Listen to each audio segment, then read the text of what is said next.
On a besoin de quelqu'un qui sait se servir de sa tête, pas d'un nouveau clone à cravate. Donna, on perd du temps, il faut faire une première sélection. Mettez les candidats en difficulté. Avant de me les envoyer, faites-moi signe s'il y en a un qui sort du lot. Ok? D'accord. Que recherchez-vous? Quelqu'un comme moi. La vérité, c'est que la capacité à penser par soi-même et à dire des choses intelligentes est appréciée de tous. Dans presque tous les domaines de la vie, la maîtrise de ces deux éléments vous mènera très très loin. Certaines personnes sont nées avec le talent de faire ces choses naturellement. Mais ce que Harvey appelle se servir de sa tête n'est pas du talent, mais l'utilisation de principes et de techniques verbales bien définies que vous apprendrez dans cette vidéo. Avec la pratique délibérée de ces formules et l'auto-apprentissage, vous pouvez vous aussi développer cette compétence. À la fin de cette vidéo, je vous ai préparé une technique bonus pour vous aider à atteindre un niveau supérieur dans votre aisance verbale. Alors sans plus attendre, allons-y.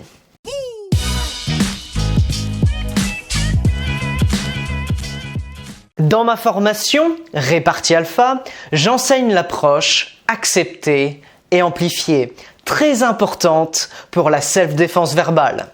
Cette approche est l'un des moyens les plus efficaces pour écraser facilement et habilement toute attaque verbale ou insulte.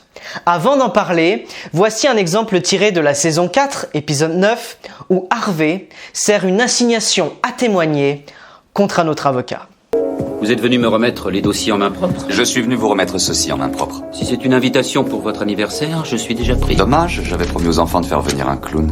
Avec la technique accepter et amplifier, vous acceptez toute déclaration, attaque ou insulte faite par l'autre personne et vous êtes d'accord avec elle. Vous allez dans son sens. Ensuite, une fois que vous avez accepté l'attaque de l'autre personne, vous l'amplifiez. Et par accepter, je n'entends pas nécessairement dire oui à voix haute. Dans cet exemple, ça pourrait signifier simplement être d'accord avec les prémices de ce que dit l'autre personne. Dans cet exemple, Harvey joue le jeu avec la déclaration de l'autre avocat, selon laquelle il est trop occupé pour assister à une fête d'anniversaire. Donc Harvey commence par accepter l'attaque en disant « dommage ». Maintenant, pour amplifier ce qu'il vient de dire, il continue à jouer encore le jeu. Puis il lui donne le coup de grâce en disant « j'avais promis aux enfants de faire venir un clown ». Maintenant, voici un autre exemple impliquant Harvey et Louis. Il est 9h30, quelle délicatesse d'arriver ici avec 2 heures de retard. Oh, et je vois qu'aujourd'hui tu as mis ton joli costume de Mac. Désolé, Louis, je suis sorti tard hier soir et quand je me suis réveillé, c'est le costume que m'a tendu ta femme. Maintenant, est-ce que vous voyez comment ça fonctionne? Accepter le principe de ce qui a été dit et trouver un moyen de l'amplifier le plus possible. Accepter, amplifier et si vous le pouvez, amplifier à l'extrême. Est-ce que c'est bien compris? L'un des principes les plus durables pour devenir un dieu verbal comme Harvey, c'est de jouer avec les attentes. Qu'est-ce que je veux dire par là? Je veux dire que vous jouez avec les attentes des autres lorsqu'ils interagissent avec vous. Déstabilisez vos adversaires et gardez vos amis captivés en étant imprévisibles. Et l'une des meilleures façons d'être imprévisible, c'est de les attirer avec un appât, puis de les accrocher comme le fait un pêcheur expert. L'appât que vous utilisez consiste à dire quelque chose de complètement évident dans le contexte de la conversation, de la discussion ou de la confrontation. Par conséquent, la formule de cette technique est la suivante. L'évidence plus l'inattendu. Vous commencez votre phrase par quelque chose de complètement évident attendu. C'est ce qu'on appelle l'appât. Et vous finissez votre phrase par quelque chose de complètement inattendu. C'est ce qu'on appelle l'hameçon. Je vous ai préparé quelques extraits pour vous aider à mieux comprendre le fonctionnement de cette formule. Je compte bien m'installer dans l'Upper East Side. Passez me voir à la 81e rue, je me foutrai mon poing sur la gueule. Voici un autre extrait d'une conversation entre Harvey et Donna dans la saison 4. Donna, j'ai reçu la proposition de restructuration de Paul Porter. Vous pouvez la classer à la rubrique « J'en ai rien à faire ». Et voici Donna qui utilise cette technique contre Harvey. Je n'arrive pas à y croire. Je vous ai coupé le sifflet, vous n'avez rien à dire. Quelle est la date d'aujourd'hui? Il faut garder ce jour en mémoire. Vous savez quoi?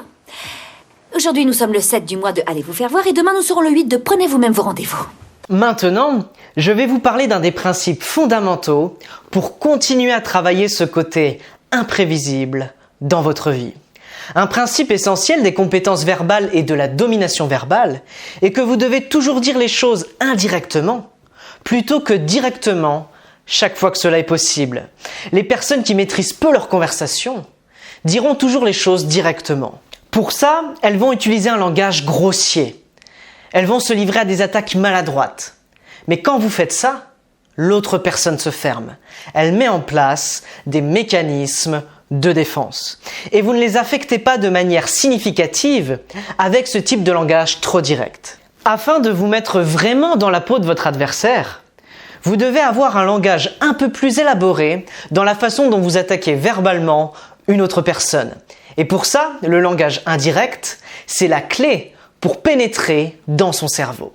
Regardez cet échange génial après qu'Harvey et Mike aient gagné une affaire. On se lance sur cette affaire demain. Ça veut dire qu'on fait équipe officiellement tous les deux? Je n'enlèverai pas encore tes affaires du manoir Wayne. Non, maintenant vous êtes Batman? Au lieu de dire simplement « Non, nous ne sommes pas encore partenaires », Harvey a dit la même chose d'une manière très différente et indirecte. Sa réponse implique deux choses. Premièrement, il est Batman et Mike n'est que Robin. Deuxièmement, ils ne sont pas encore partenaires, c'est-à-dire que Mike n'est pas encore dans sa catégorie. Et Harvey ne voulait pas simplement dire ces deux choses.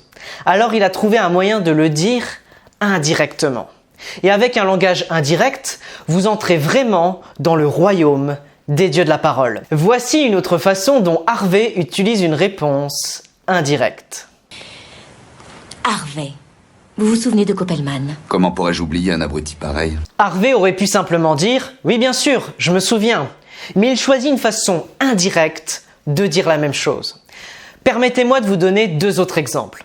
Par exemple, au lieu de dire explicitement et directement à quelqu'un « Tu es fou », vous pouvez lui dire « Tu sais quand le médecin te donne une pilule pour faire taire les voix dans ta tête, tu dois vraiment les prendre ».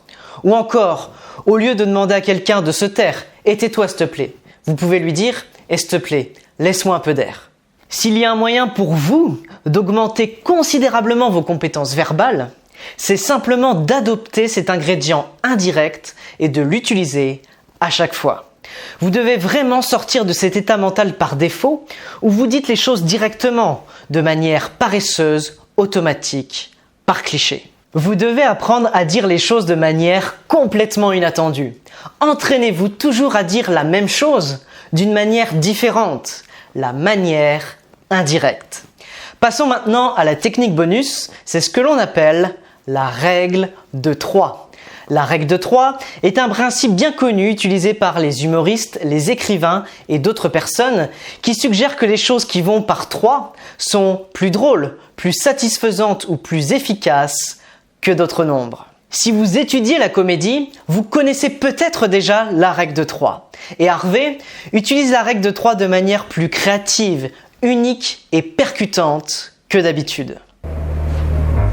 Nous avons 3 possibilités. On continue le débat devant la cour, et on y perd tous. On peut vous rembourser votre argent plus les 500 000 $. Ou alors, on peut le jouer au poker tous les deux. Et je ne vous rendrai jamais votre argent. Et voici un autre exemple de la façon dont Harvey utilise la règle de 3. Logan, je vais vous donner mon ABC. Je ne prends pas de rendez-vous, je les donne. Et mon respect ne se demande pas, il se mérite. Ça ne fait que deux choses. C'est quoi le C? Le C, c'est pour ceux qui me montrent qu'ils maîtrisent le A et le B. Et si vous utilisez ces techniques dans votre vie, vous atteindrez un niveau supérieur dans votre aisance verbale. Pour finir, si vous souhaitez développer vos mindsets, votre langage corporel et votre éloquence, cliquez sur le lien dans la description pour accéder gratuitement au guide Harvey Specter et installer en vous l'ADN du meilleur avocat de New York. Je vous souhaite beaucoup de succès dans votre communication.